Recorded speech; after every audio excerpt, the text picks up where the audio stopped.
What is up, everybody? First time doing a live stream here on YouTube. Just going to be doing some work. I have done these on Instagram before, so we'll test out how we can do here on YouTube. So I'm going to actually hook up a camera here. I'm sorry, I'm going to hook up a microphone here while I'm waiting for people to come on and check it out. And I will ask for your forgiveness here in advance because I just got this streaming software, so we'll see how well I can do with it, or if I completely screw it up. So hopefully it is a positive experience for us all. I've got myself a nice little Rode camera here. I'm going to hook it up and we'll see how this goes. Let me see.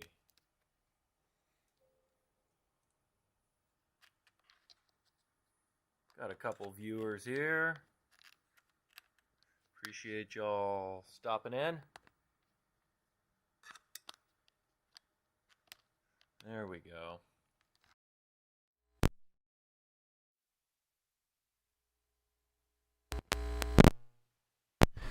YouTube is much better than it is on Instagram. Let's see.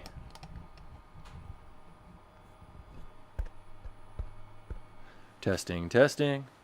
That's probably a little bit better. Put my gear away and get to the pipe making. So let's have a look. I'll show you what I am going to be working on right now. Got my Briarworks USA shirt here on, representing my friends in Nashville, Tennessee. Pete Prevost and team. Good guys, great pipe makers. Or great guys, good pipe makers, or both. So let's see here. Let's see what I'm working on right now. So I've got myself a nice little apple shape with some ivorite on the mouthpiece. So this is joined. That is part of the mouthpiece here, as you can see. So apologies for the light across my face, you know. That is what I get for having a workshop here in the garage. But you get what you pay for, and here in California, what you pay for is a lot. Well, what you pay is a lot. What you get isn't much. Except for the weather and the ocean and all the great things. So what I've got to do here first is make myself a nice little slot in the mouthpiece. Now I'm going to show you a way to do this that I don't typically do it this way, but we're going to try it this way just because I think it's going to be a little more accessible to a lot of you. Let's see here. I'm going to get, that's the wrong tool. I'm going to use this little circular saw thingy on my Dremel. And I'm going to cut a slot.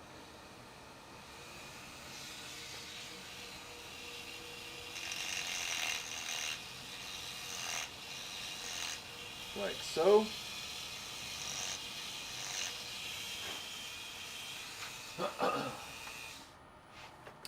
But here's the problem with this slot.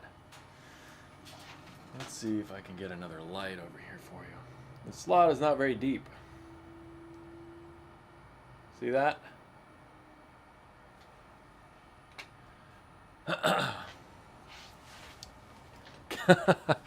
Yeah, it has been a while. Sorry, I'm just seeing the chat, y'all. Let me respond.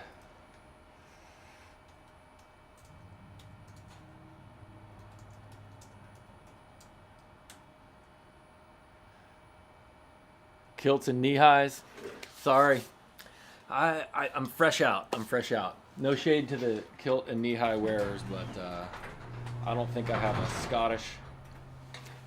Scottish bone in my body. But who knows? So if you guys have any questions while I'm kind of moving along here, you know, hit me up and I will see what I can answer for you. So what I'm going to do is I'm going to cut my slot, and you'll have to forgive me. I've also got a fixed camera angle.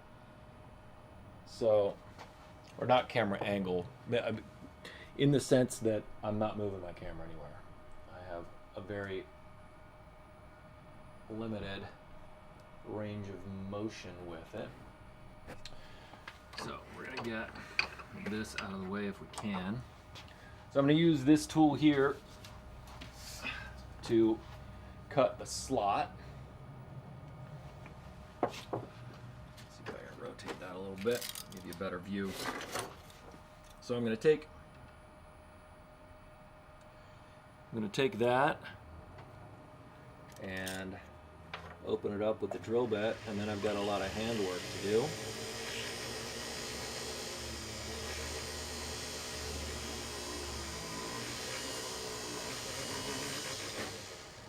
Half of it.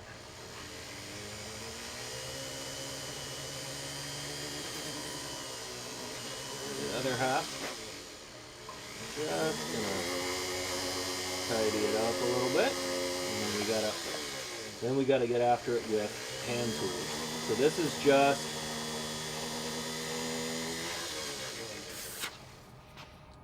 at this point, all I'm really doing is just removing, see here, just removing the bulk of material, and then clear some of that out. Then we can get in and start refining. And it's in the refining that we start making a bigger difference in what we want to see in our final product.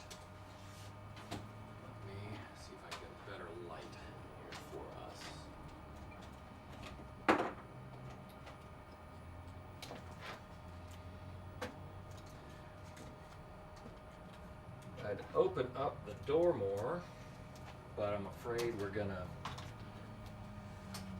overheat my camera, which is one of those fancy overheatable cameras. So there we can get a little bit better view. Whoop.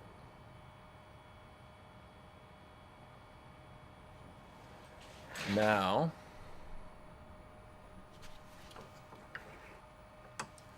start working here.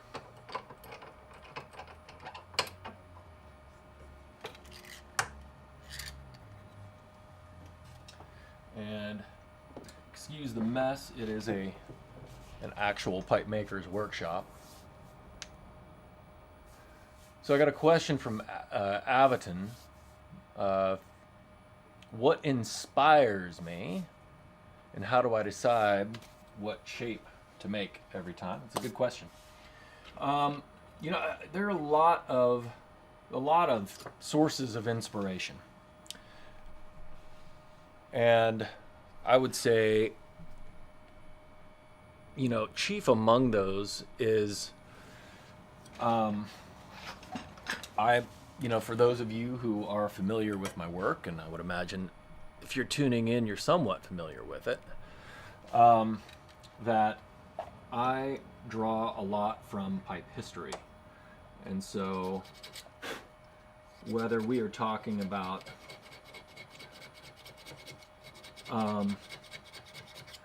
pipes like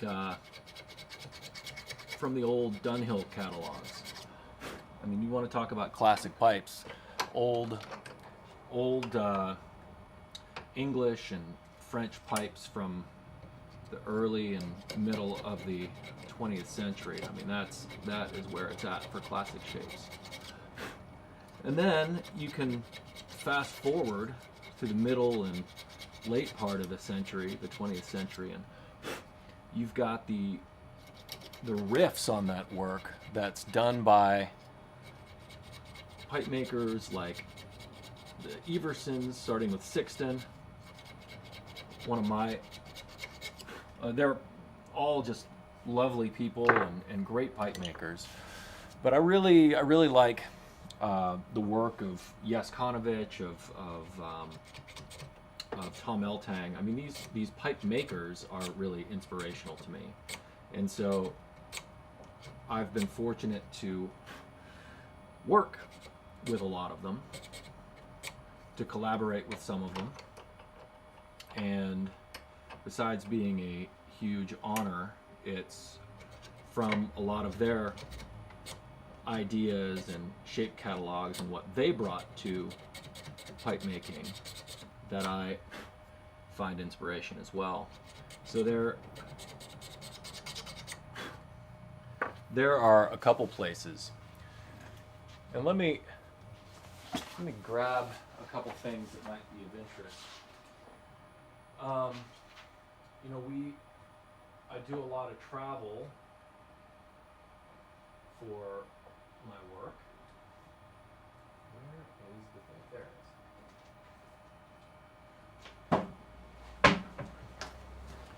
is. I do a lot of travel, and one of the things that you know, I get to draw from, I get to see collections from around the world, and that's a pretty rad experience. Like, I get to see some of the best pipes that were ever made, obscure things that things I've never seen photos of anywhere else, but you can only see in person in these private collections. It's pretty wild. But here is an example of something that kind of draws me and brings me inspiration. You know, saying old Dunhill catalogs. Well, this old encyclopedia of pipe smoking, forward by a buddy of mine, Richard Esserman. Very few people know as much about Dunhill pipes and their history as Rich does. Worldwide, he's famous worldwide for his collection of Dunhill magnums, as well as magnums of other makes. But just going through here and seeing some of the pipes that were available that Dunhill created back, you know, 100 years ago, it's pretty wild. Like this thing, this hookah pipe. I mean, goodness, who knew such a thing was ever made by Dunhill? Pretty wild. And then, like, a buddy of mine discovered this, and I was able to find a copy of it. It's this Japanese book. It has some of those old Dunhill shapes in it. Excuse me if I'm looking off screen. I can see myself over there. I can't see myself here. I mean, these Yorn Mickey pipes. My goodness, look at these things. Pretty wild. Like, just Yorn Mickeys from. These are, I think this catalog was made, or this booklet was made in the 70s or 80s. But old Larsens, Nordings, really cool stuff. So Sven Knudsen, Lars Everson, just pretty wild. I mean, look at this. A Lars Everson bamboo, which he didn't make a whole lot of, meerschaum. That's pretty wild. Yeah, that's pretty cool stuff. So do I have a favorite shape, like, to use myself, or just to make? Or, I mean, I've got plenty of favorites out there. We could be talking about,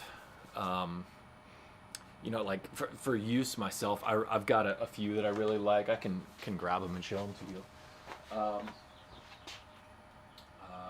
Here are some of my personal favorites that follow me around most places that I go. Let's see, I think there are a couple. This bag here. I'll just grab a few. All right, so I've got this little little poker that I made at a buddy of mine's house in Oregon, Brad Pullman. Brad is a fantastic pipe maker, and I was visiting him and just made this for myself while I was there. I've got this. Oh man, the lighting is so bad. I will fix this for the next live stream, y'all. I just kind of accidentally went live, so here we are. So I've got this, which is a pretty cool blowfish, scorpion blowfish that I made for myself. Now, I did not intend to make this for myself. This was for sale. The reason it's for myself is because I screwed up. Nothing wrong with it. It still works just fine. It's just that it's not sellable because of the mistake that I made. So, you know, live and learn. And here's another one. I made this also at my buddy Brad Pullman's house. This was just like a little scrap of wood that we were sitting around chatting, having a drink, and you know, that's I decided to make that for myself. Let me see if I can try something else here, y'all. There we go. I've got another light.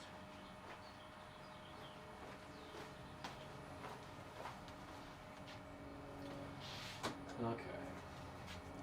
And this may go out because the battery is only so big, but you know, get what you pay for. Whoop.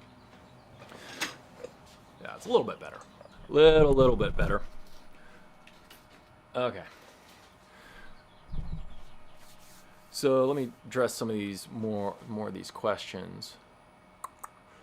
Dream shape? I don't know, man. I think I've made most of what I want to make. You know, you've got ideas that kind of pop around in the head and, you know, give you like that inspire you to make something. Like often, like that Japanese catalog I just showed y'all. I mean, I had no desire to make. There were some of the shapes in there, and I saw it, and like, boy, the day that it hit me, the day I saw it, I was just super inspired, and so I just you know, made a couple shapes in there that I never imagined doing it. Moses Moon favorites. I'm kind of weird about this. I've been around long enough that I kind of am attracted to things that are no longer made. So I'm a big fan of like McClellan's 5100 or same thing as McCraney's Red Ribbon. Not available anymore. You can find it, you know, being resold out of people's collections, which is pretty cool. But you know, we do. It can get pretty pricey. I just happened to buy it back when it was affordable. I really like Exotique by Smoker's Haven. I think you can still get that. You know, you can give Premel Chet a call. He's at rawcrafted.com, rawkrafted.com, or Smoker's Haven if you don't know who Premel is. I have known Premel for many years. Yeah, so it's weird to be one of the still feel like one of the new guys, but you're kind of one of the old guys. That's where I am right now. So Philip Rivera, wondering if you've ever gone down the Google patents rabbit hole. Yeah, I've played with that a little bit. Yeah, it's kind of fun. By the way, can you guys let me know, is the audio too loud? Does it need to go down? Let me pull the audio down a little bit. I think we might be clipping. All right, let's see if that's any better. I like that this software I've got is actually doing something. That's nice. Philip Rivera, 4 in the morning. Where are you, man? Where are you?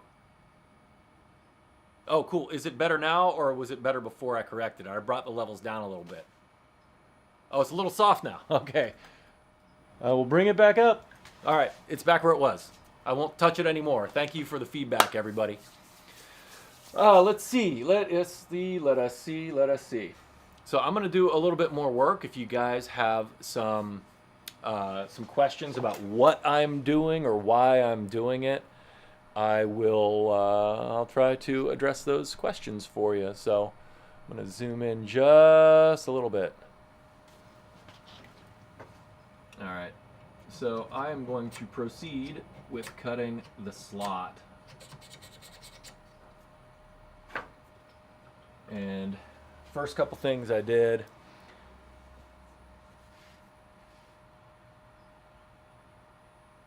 Philip Rivera at 4 in the morning.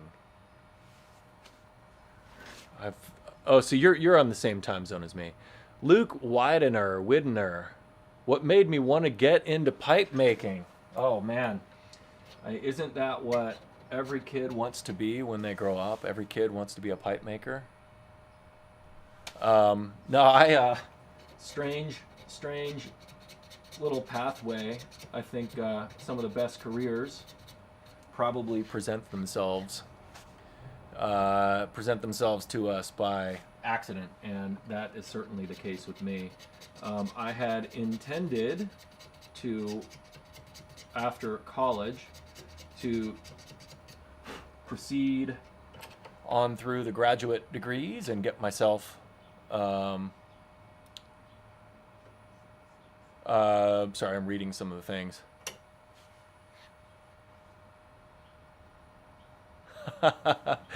Grunewald pipes. How you doing, fellas? Is it father and son, or just father?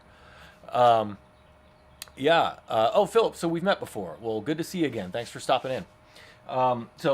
Luke, getting back to your question, I was in grad school. Was thinking about going on to earn a PhD, and kind of strangely enough, by recommendation of my wife, who did not appreciate the smell of cigars. And I don't blame her for that, because they do stink.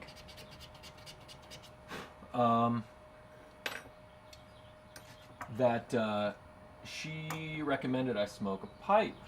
So I took up a pipe, and I am not a 50% person. And I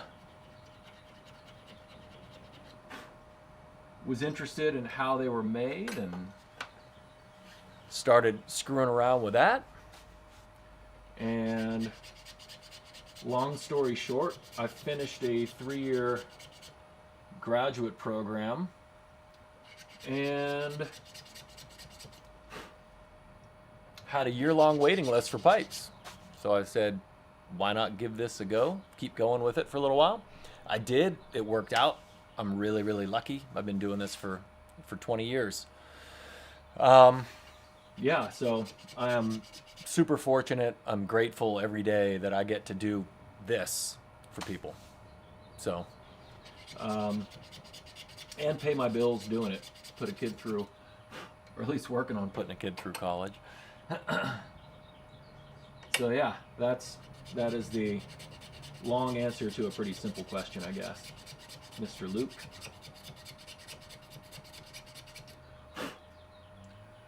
Okay. Whoop. All right. So I'm going to keep tuning this. I'm sorry, I'm going to have my attention turned away from the chat screen for a minute while I'm doing actual pipe work.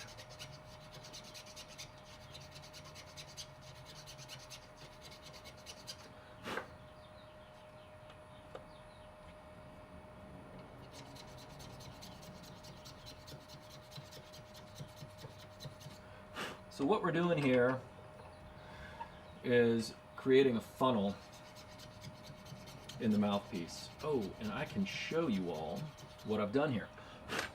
So let me give you a little sneak peek, or a little peek at what is going on inside, okay? So glad I thought of this. So what we have here is a mouthpiece that has been cut in half. And you can see we've got on the tenon side running up into the mouthpiece, we've got a tapered drill bit. And in the top, we've got this funnel that kind of trumpets outwards. And what effectively we are trying to do is to take the round airway that enters the tenon and turn it into a flat airway that exits the button. And so there are a lot of different ways to do this. This is the way that I would argue is the best for creating a consistent airflow through the whole thing. So the goal of this is to not constrict the airflow. And so that's what I'm doing. I'm creating the funnel that you see up here on the outside. Now I've got to do this. Obviously I'm doing this on the inside of the mouthpiece. I can't cut it in half and glue it back together. So we developed these, like we start working with these needle files and such to get on the inside and smooth everything out. And so now I've already created that funnel. Sorry, you're looking at the back of my head, I know. I'm sure it's lovely. And just tidying up the edges before I go over to the shaping disc with this. I'll try not to stab myself with this file. By the way, for those of you who have been interested in some of the tools that I'm using, I've got a, I set up an Amazon store, and I'll put it in the description to this video. You can see in that Amazon store that I've got a lot of that, like these needle files, the hand files that I'm using, some of the sandpaper, even some of the bigger tools like lathes. Now, obviously Amazon doesn't carry everything that I currently use, but what they do have is like equivalents or things that like, I just needed one gathering place where I could put things and make a list where you could buy things. So people who, you know, don't like Amazon, totally get it. You know, find an equivalent.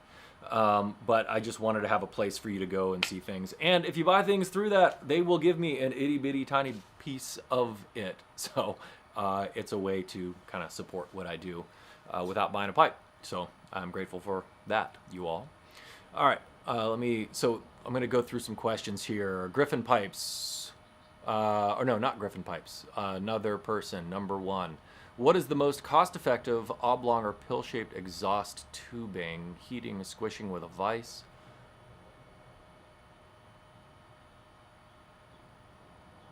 No idea what you're talking about, dude. Sorry. Sungju, how you doing, man? Good to see you all the way here on the West Coast to over in Taiwan.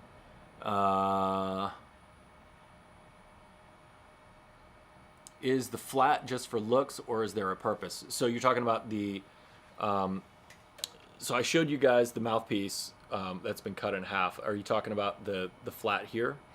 And if you are, the reason we have that is so that we can make a mouthpiece, obviously one that is cleaner than this, but we can make the button shape like that, right? Sorry for the focus. And if we didn't have that button shape, then or if we didn't have that flat airway, then we couldn't make the mouthpiece comfortable between your teeth. So it's flat for that purpose. So let's hear. Is this restock for the website or a bespoke pipe? I honestly, like, I haven't had any chance to do any restocking at all for the website because I've been super busy filling orders. So, but a lot of what you see me make, whether probably not here, but on Instagram, those things are either available.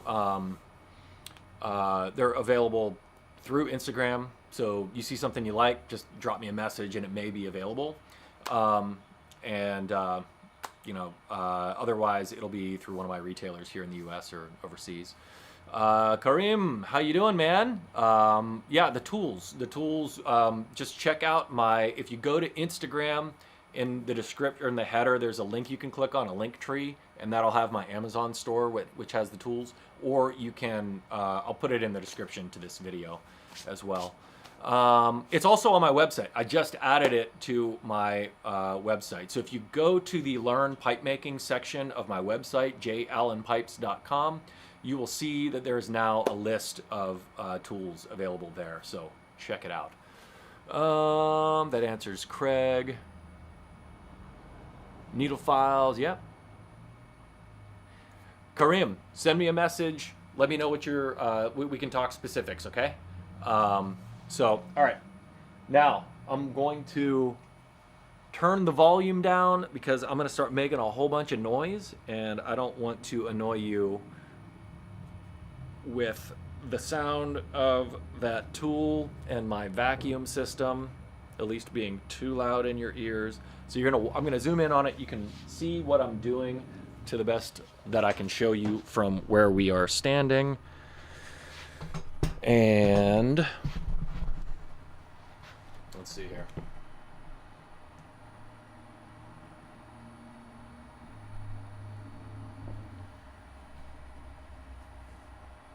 All right, so that's where I am going to be shaping. And let's see.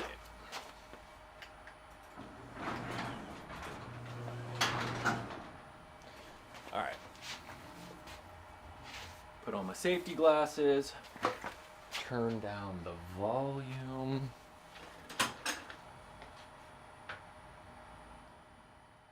All right, turn the volume quite a bit down because I'm going to make quite a bit of noise.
right, so let's take a look real quick and we'll do a little chatting about the shape before I go to the next grit.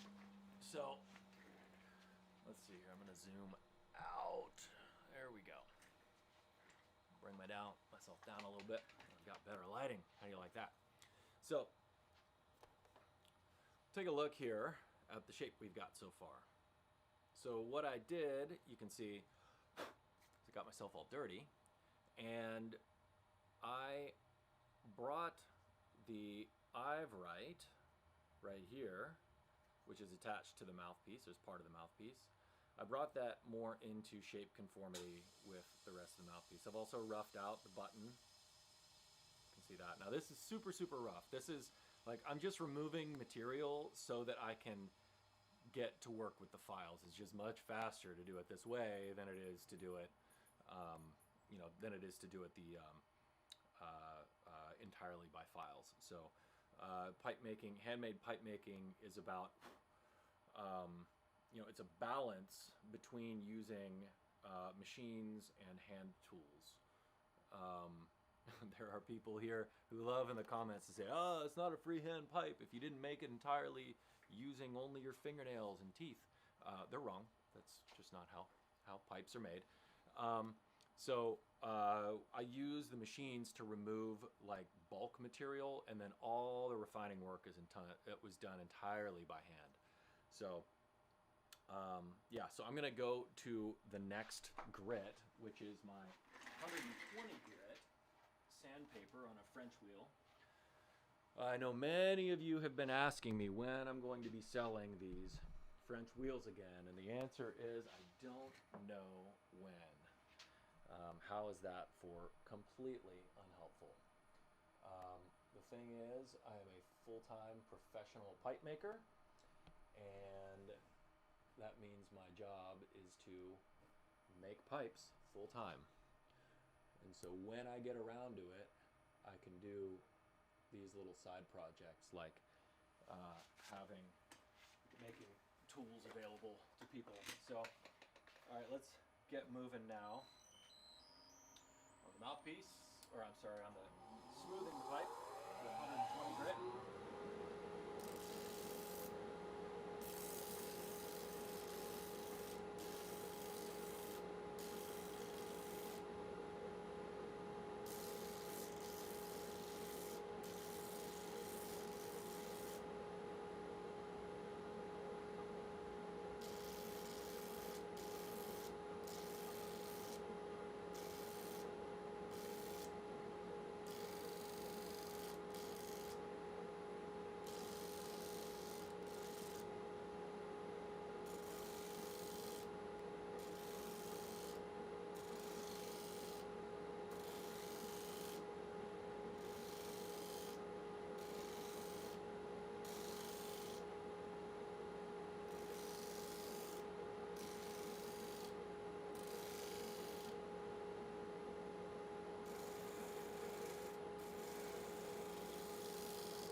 think I have done all the damage on there I'm willing to do right now.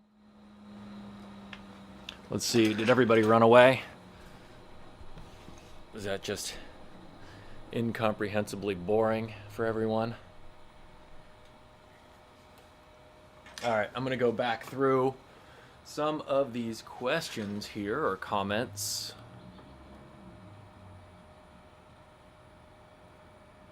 Do I have a chart or legend of pipe shapes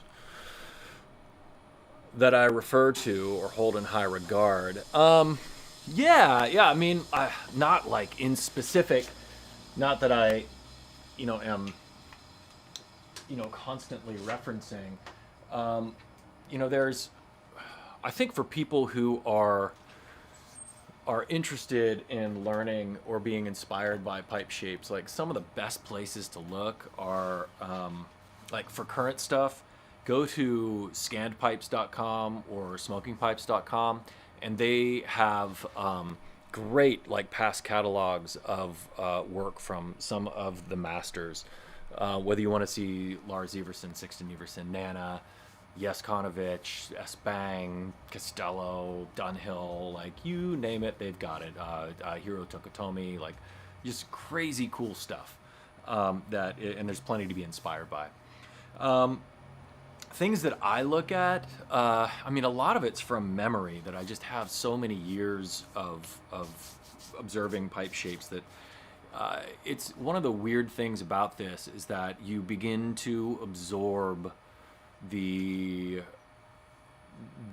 shape catalogs that you've experienced during your lifetime. You absorb those into your own vocabulary, and they not only inspire shapes that you make, like it might not be recognizably something that was inspired by someone else, but it could very well just be like, hey, that's when I look at it, I'm like, oh yeah, I can see where that came from. But I wouldn't say that I have like a legend of things that I reference on a regular basis.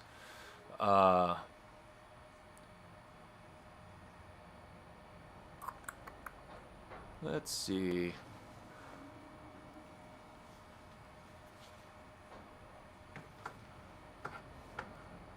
So yeah, to answer one, yeah, Canadians are super cool. I've got some that I mean, I have ones in my collection. I've certainly made them before. One variation of that kind of longer shank billiard that I really like a lot is the it's in the Canadian family. So you've got a billiard bowl, and let's take here's a billiard. This is by W.O. Larson. So you've got this billiard bowl, right? And if you give it an oval shank, it becomes an oval shank with a tapered mouthpiece. It becomes a Canadian. With an oval shank and a saddle mouthpiece, it's a lumberman. And then if you give it a round shank and a saddle mouthpiece, it's a Lovett. A Lovett is one of my very favorite shapes. And then with a tapered mouthpiece, it is one of you guys can remind me, I can't remember, because I would never make that shape because having a tapered mouthpiece that short would be extraordinarily uncomfortable.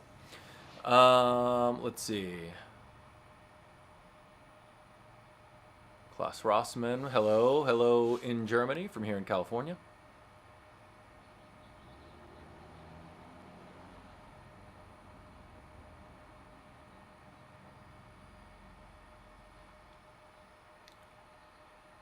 Yeah, Philip, talking about so these classic shapes, right? They are like I showed you in like this Dunhill catalog from years and years ago. These kinds of shapes, they are best and most accurately made using a lathe. You're not freehanding them. There are people who can freehand them. I can freehand them. Like it's not a matter of ability. But freehanded classic shapes look like they were made freehand. By that I mean they're inaccurate. And part of what makes a classic shape is the precision of them, which can only be accomplished by turning them on a lathe. So you make if you're going to make a freehand version of a classic shape that should be turned, it ought to have features that only come from that can only be achieved with freehand shaping. I mean, there are people who seem to think that, if you're turning something, if you're freehanding something that should be classic, like that's a demonstration of ability. Like, sure, but we most of us who are good at this, who do this for a living, can probably do that. It's not that, you know, not it's a challenge, but it's not like, insurmountable. It's not like something no one's ever thought of or no one ever has done before. It seems like kind of a silly, time-wasty challenge to me too. I mean, hey, if y'all want one though, like, let me know. But like here, this shape here is an example of like, you look at that profile, like that's an apple shape, right? And but it's different than you would achieve by turning it. Like it's not the same shape as a turned apple. Having the slightly different curvature on the back of the bowl and on the front of the bowl, which kind of gives it that sense of moving forward, that is really only achievable with by shaping freehand. So yeah, there you go. Let's see. Yeah, Philip Rivera, curves are definitely an illusion on the internals, for sure.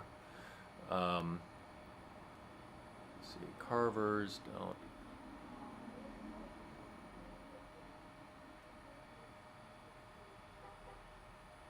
No, no, no, no.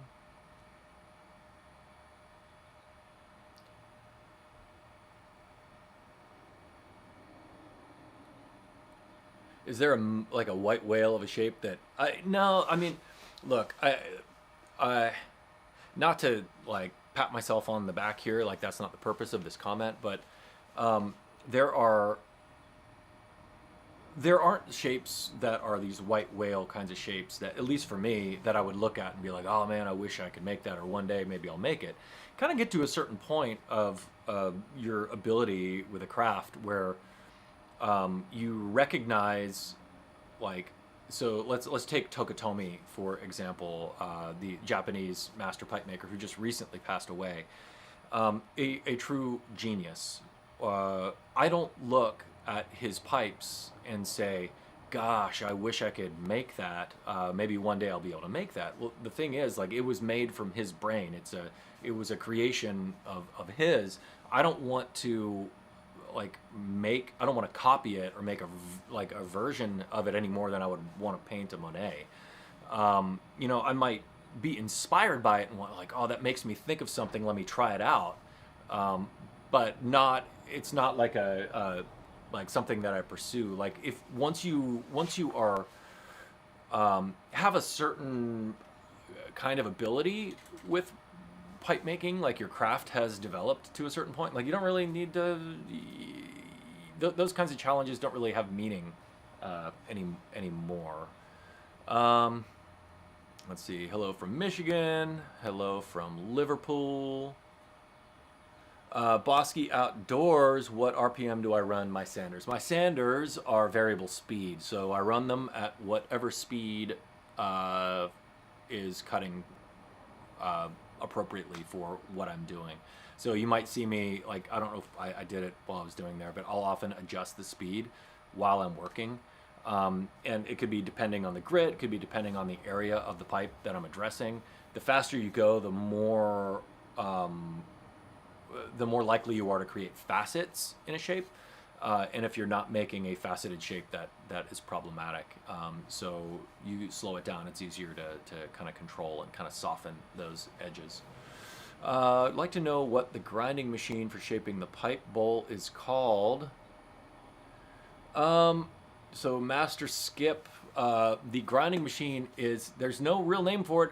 It's just it's a motor with a variable speed controller on it. So I use three-phase motors. I have single-phase power, but I use a three-phase motor that's controlled by a VFD, a variable frequency drive. These can be purchased from automationdirect.com. Anything but like third to a half horsepower motor should get the job done. And then you just need to buy or make yourself a mandrel to accept the grinding wheels. I don't think anybody. I used to have those for sale. I don't have time to oversee that kind of thing right now. Maybe in the future I'll let y'all know if I do have those.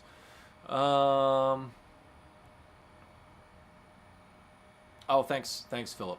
I appreciate that for the flow of the pipes comments. Would you ever consider doing a swatch of channel corncob pipes? I'm not sure I understand what you're asking. I don't know what that is. Any tips for newer guys here as far as like muscle memory? I get on stummels and I can address, but on stems I always say you have to do it and develop. Yeah, Philip. Yeah, that's right. I mean, it's really about reps. You've got to just get the reps in. There's no substitute for just time and experience. It just happens. And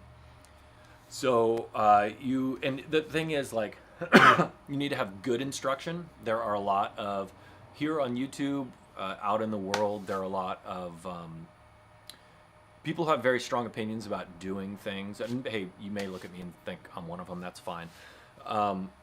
But they may not be correct. And there are a lot of ways to do individual things. I don't want to believe. I don't mean to communicate that mine is the only correct way of doing things. But I do have a fair bit of experience doing what I do, and have been successful at it for a long time. So if you watch my videos, you will probably see some tips and tricks for how to do things that will hopefully enhance your game. And then I've also got, like, here's my shill part. If you go to my website, there's virtual pipe making. You can sign up for some buy some time with me, and we do a Zoom call where I can kind of go over your shop or show you specific things, whether you want to buy a package of them or just a single hour to pick my brain, or just come to a pipe show or whatever. Just hang out, and we can take a look at your pipes and give you some tips there. That's the freest way to do it. What's up, Steve Price? Good to see you, man. It's been a while. As a former martial artist, you saw. Yeah, that's right, Philip. Yeah, I mean, it's time. It's time and reps. Like, I made thousands of pipes. So if you're on your third pipe or your 10th pipe, don't be discouraged. Like, they will get better. Just gotta put the time in. So, all right, let's see here. I think I'm gonna stay on this stream for like another 10 minutes or so. So if you guys have some more questions for me, or if you just want to see me do some more work, let me know.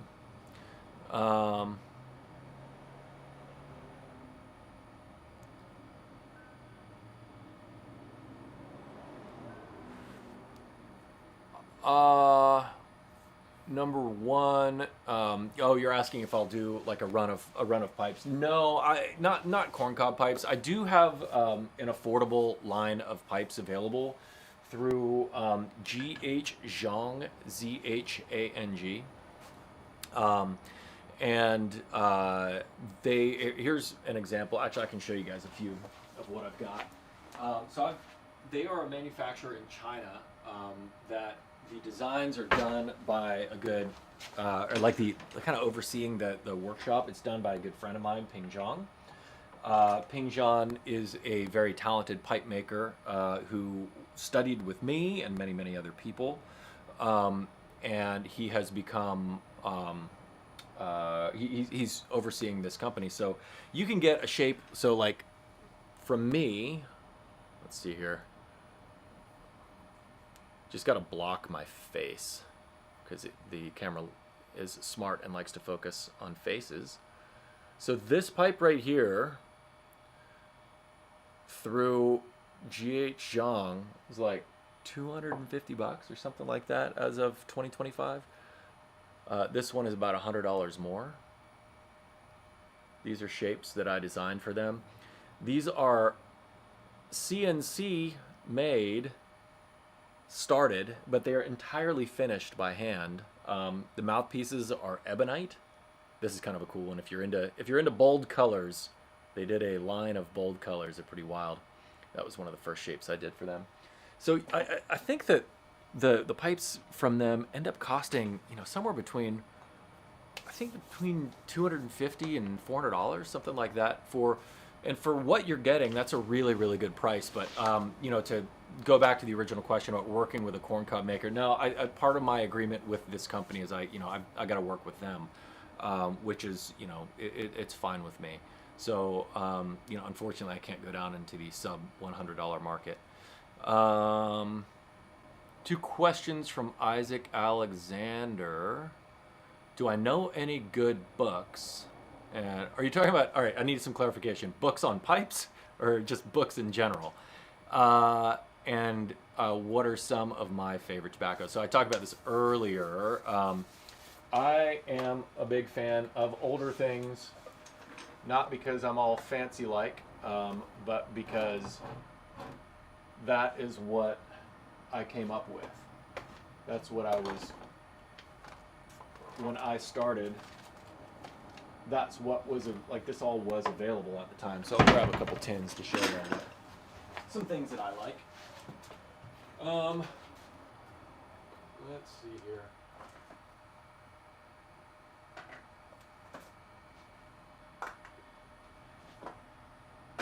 Where is it? Sorry, y'all. It's been a minute since I've been in this cabinet of mine. Because I'm working on some other stuff.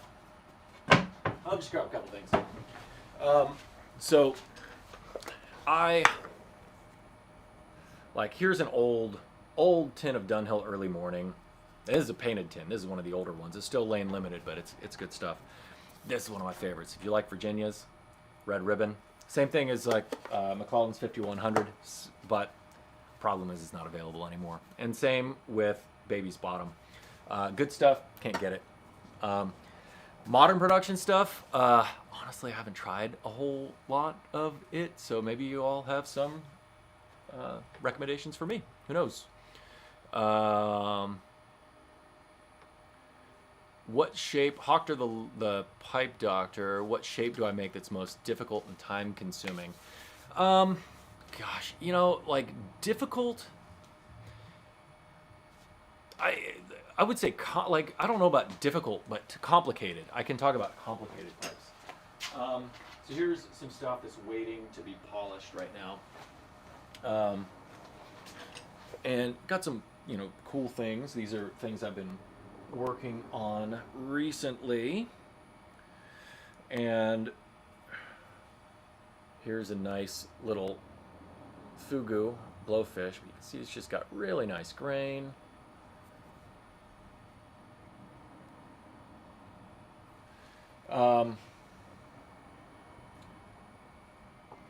But those are, I would say these days, it's not extremely complicated to make a shape like that. Primarily because I've been doing this for a long time. The challenge of a shape like that is that each one is tuned to the block of wood. And so every block of wood is different. And so if you asked me to make you, sorry, I don't want to scratch these things. So here's another version, right? That's not working. Let me see if I got another light here. I'm experimenting here with lighting. So here we go. So if you asked me to make this exact shape again, I will tell you it is not possible. And it's because the very specific way that the grain lays out in this pipe is not repeatable, because every piece of briar is different. So that's the challenge of making pipes that way. Now, complicated shapes that are a real challenge to work on. Something like this. Just want to make sure the mouthpiece is all the way in. So this stands on a foot, balances really nicely, and it's got these lovely lines. Now that's challenging just to make it so that all these lines make sense together, and they also follow the grain because it's a shape that is grain driven. And so if you're going to introduce features like that, there has to be purpose behind them. If there's not purpose behind them, then why do them?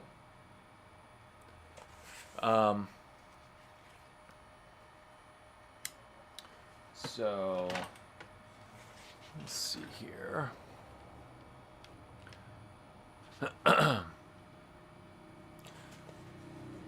So let's see. I'm going to go back for some previous on the type of shaping cues. So Joseph Colombo, can you elaborate a little bit more on the type of shaping cues you could potentially add to a freehand billiard? I mean, not really, not without like, it might be things like creating like an asymmetrical flare on the shank. It could be, introducing features that are not typical to a billiard. Like obviously if I put panels on a billiard shape, that, I turn the shape, but it's got to be, the panels have to be made by hand. That you simply can't turn that. Let's see, Philip. I'm noticing a few doing CNC more and more. I only know of G.H. Jiang, but I have zero problem with CNC made pipes as long as it's disclosed and the artisans that they aren't copying people's shapes. If they're doing if they're licensing shapes or designing their own, that's fine with me. Just disclose that and price them appropriately. Let's see. Jeremy Mills asks, where would one buy a J. Allen pipe? It's a very good question. You can buy J. Allen pipes through my website, jallenpipes.com. You can go to my Instagram. That's probably the best place. It is at J. Allen Pipes on Instagram. And you will see pipes there. If you see things that you're interested in, just reach out. There's a chance they're available, and there's a chance they're not. But that's probably the easiest place. There are also pipes that are currently available if you go to smokingpipes.com or some of my international, like non-American retailers. You can find things there as well. So yeah, those are the places that I would recommend. Isaac Alexander, either or. All right. Books on pipes, like if you're interested in like old stuff, like this About Smoke book, the Dunhill catalog, it's pretty awesome. And just a way to study old shapes, and the foreword's really good by Rich Esserman. I would say the Rick Newcomb books, the In Search of Pipe Dreams and Still Searching for Pipe Dreams, those are classics. They're good kind of like travelogue or memoirs of Rick's experience as a collector of pipes and his friendships with pipe makers and people in the industry. So those are some good books in the industry. The Peterson book that was put out a few years ago is just superb, like one of the best tabletop books that's out there on the subject of pipes. And let's say outside of pipes, I don't know, I just finished, what's the name of that book? Sweet Tooth, the graphic novel. That was pretty awesome. And what else did I read? I just finished up another book recently. I'm rereading 1984 right now. I haven't read it since high school, so that's, I guess a good book. But that's kind of what I've been after. Read some Nietzsche lately. I like philosophy, so there we go.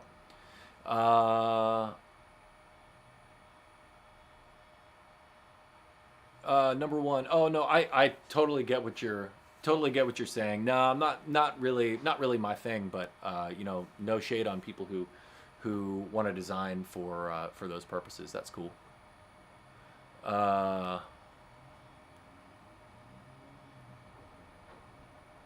So Kareem Tome, let me ask you something curious. There is a big debate about cups in coffee. The premise is that the different cups allow the consumer to taste different flavors. Do you think the diameter of the bowl influence perceived tobacco flavor? So I'm somewhat agnostic on this. So it's funny that you bring up coffee. Coffee is something that is a passion of mine.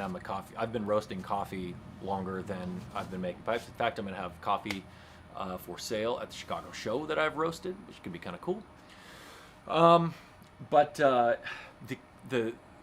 There are people who have very strong feelings about the shape of the tobacco or of the chamber and its effect on different blends or different whether it's aromatics or flavors that are experienced with the tobacco. I think just in general that I would argue against using tapered chambers that come to a point. And the reason is that irrespective of the kind of tobacco that's being used, that focuses all of the moisture to a single point. That single point is the entry point of the airway. Your pipe will smoke wet.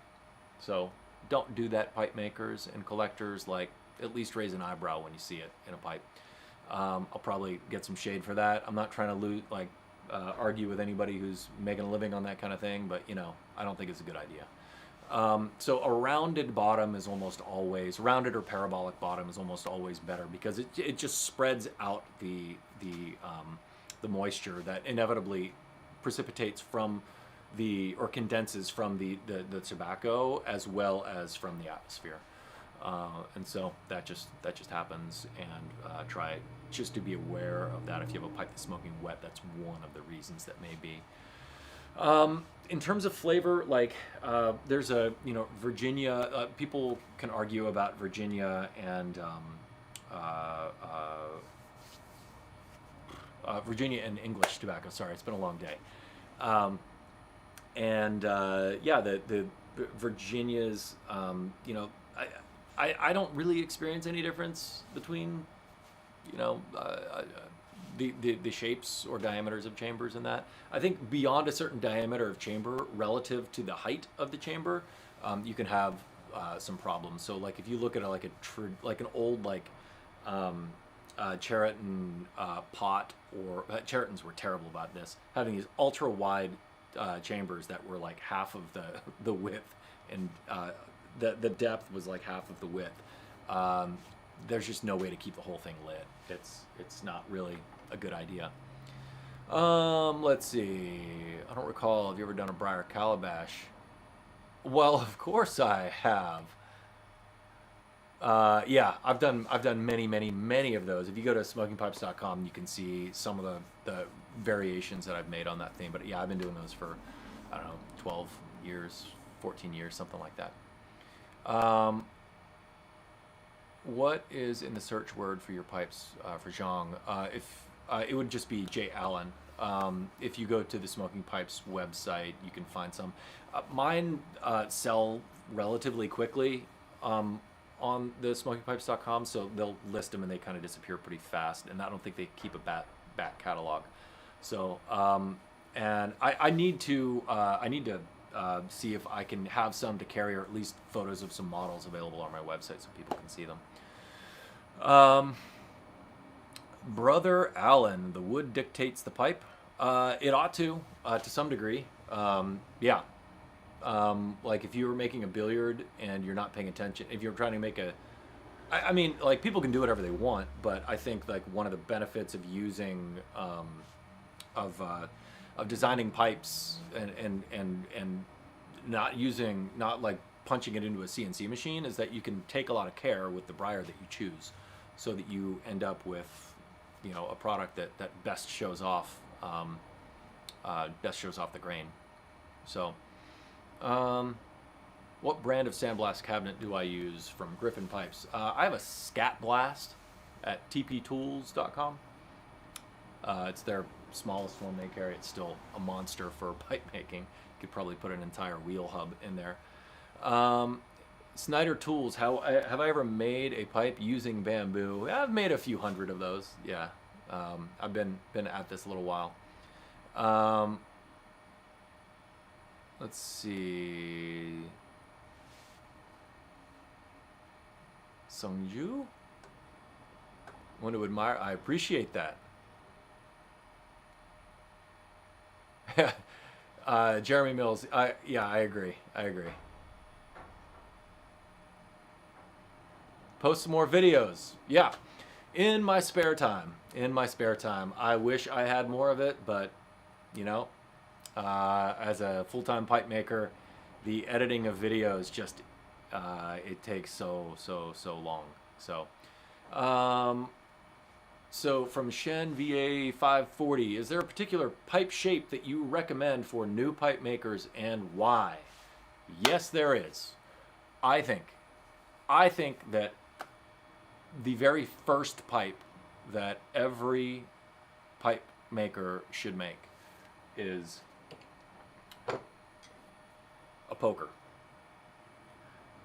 And the reason I recommend that is that there is no simpler distillation of what a pipe is than a poker. It is completely unapologetic about what it is. It is a bowl, it is a shank, and it is a mouthpiece. They're straight walls, they're straight sides, parallel sides on the shank, and doing a tapered mouthpiece or a saddle mouthpiece, it will reveal all of the things that you need to learn before adding curves to it. You curve it, and then you've got a billiard. You elongate the shank, and then you've got I love it. You know, it is the basic. If you can't make a good poker, then you won't be able to make a good billiard. And if you don't make a good billiard, you won't be able to make a good apple. So having these foundations and these shaping foundations present, getting your reps in, working on these, understanding the shapes and why proportions work correctly.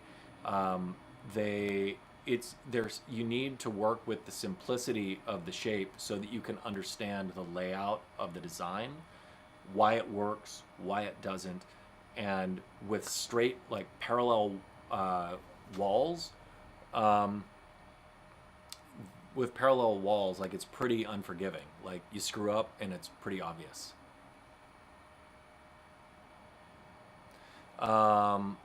Would I make only pokers until mastered?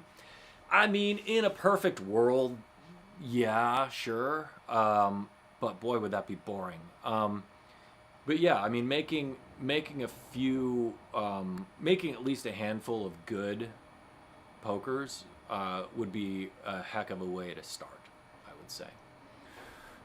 From Joseph Colombo, coffee roasters that I like other than my own stuff. Yeah, I mean, I honestly, shamefully, I don't get out that much to other coffee shops, but I live in San Diego, California.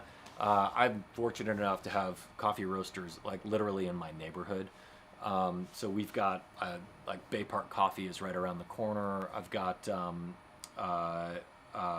Bird Rock Coffee is just right, like, down the street from me.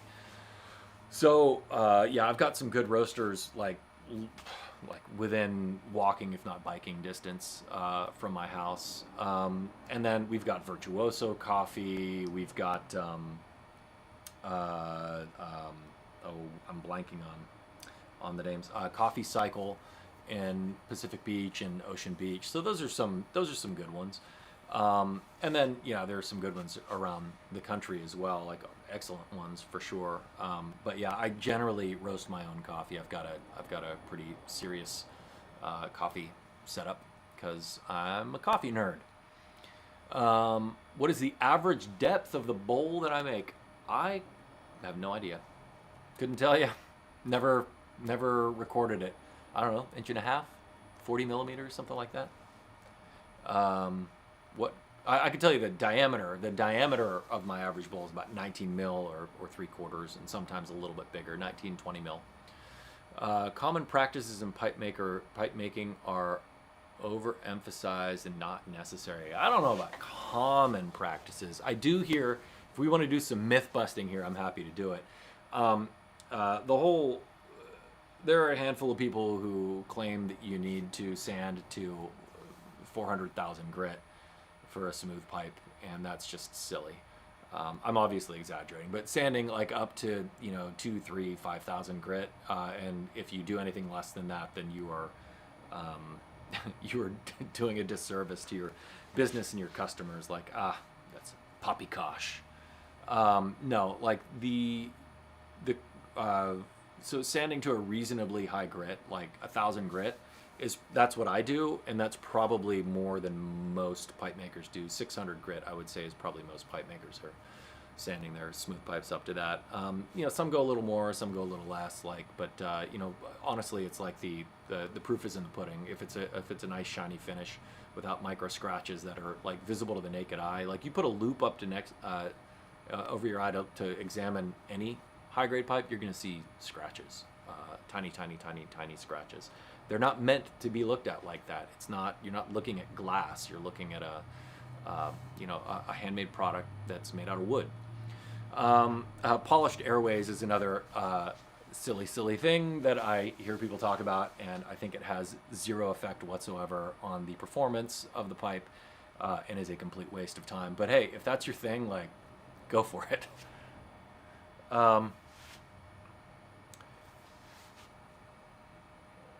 Yeah, so goodness, I went a lot longer than I was expecting. So I think I am going to sign off here. But first, here, how about I spray some water? Do you guys, actually, do you guys want to see some pipes before I get off the call? Not the call, the live stream. I can show you a couple more that are in process here. How about that? How about I show you some of my own work. So here's a really nice smooth that I am working on right now. Some lovely grain.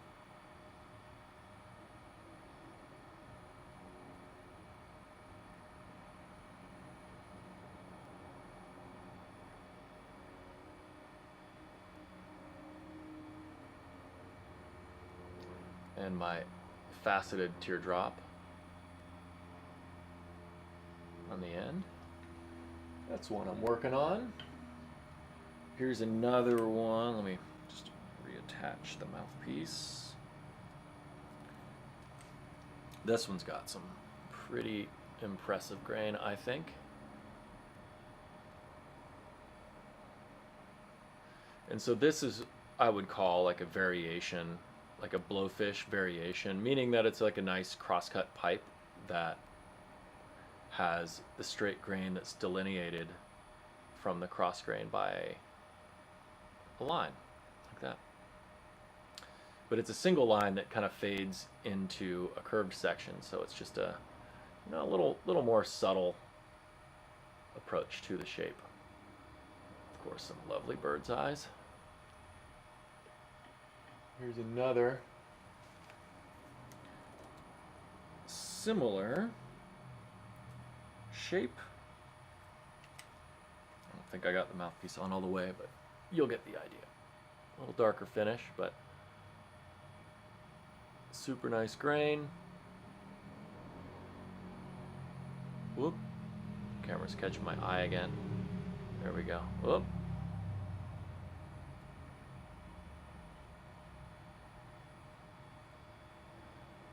Gonna have to wear sunglasses or something so it doesn't focus on my face.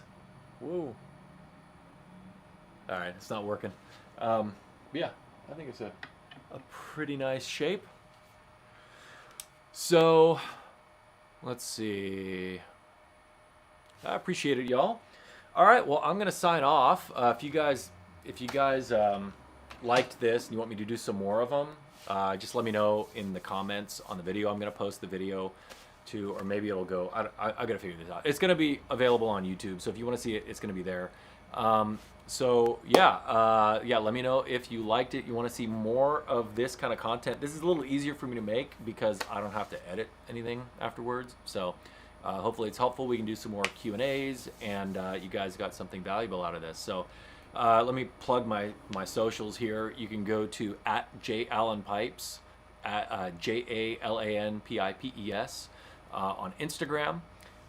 You can see my work there. That's currently available stuff, or you can go to my website. It's jallenpipes.com, and in all these places you can see my list of tools for like professional and aspiring pipe makers on Amazon, and you can find that on my website at jallenpipes.com. You can also find it in the description to this video and on my Instagram page. And then if you are interested in pipes or learning how to make pipes, you can do all that on my website, or reach out to me via Instagram to commission a pipe, or to see what's currently available. So thank you all for watching. Have yourself a lovely weekend, and I will see you next time.